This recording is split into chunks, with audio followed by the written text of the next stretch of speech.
أنا مش عارف إيه الحاجة اللي أنا بحبها عشان أشتغل فيها. كل ما أشتغل في مكان أحس إن أنا مش لاقي نفسي، أسيب الشغل أروح مكان تاني برضو أسيبه عشان بحس إني مش لاقي نفسي. أنا دايما بحاول أفكر إني أجرب على قد ما أقدر، بالذات في فترة الشباب، لسه مفيش عليا مسؤوليات ولا وجع دماغ، لحد ما ألاقي نفسي في حاجة وبقول إن أنا أكيد في يوم من الأيام هوصل للي أنا عاوزه وساعتها هنجح. أنا بتلام كتير، فعشان كده بسألك، أنا غلط ولا صح؟ إذا كنت مش عارف اللي أنت عايزه هتوصل له إزاي؟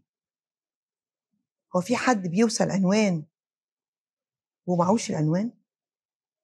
يعني إيه أنا دايما مش عارف اللي أنا عايزه واللي بكون فيه دايما بقول أستاهل أحسن مني؟ لا يا ابني، أنت محتاج تحط هدف.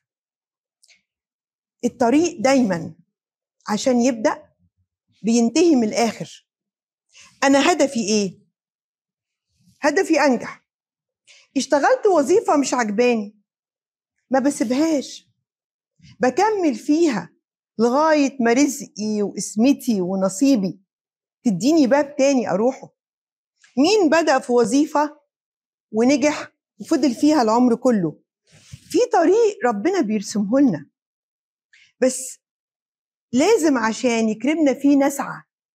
انت مش بتسعى، انت بتخش في كل طريق تمشي خطوتين وتقعد تريح شوية، وبعدين تقوم تاني تمشي خطوة ونص وتريح شوية. فين السعي بقى اللي ربنا هيكافئك عليه؟ اعرف هدفك ايه.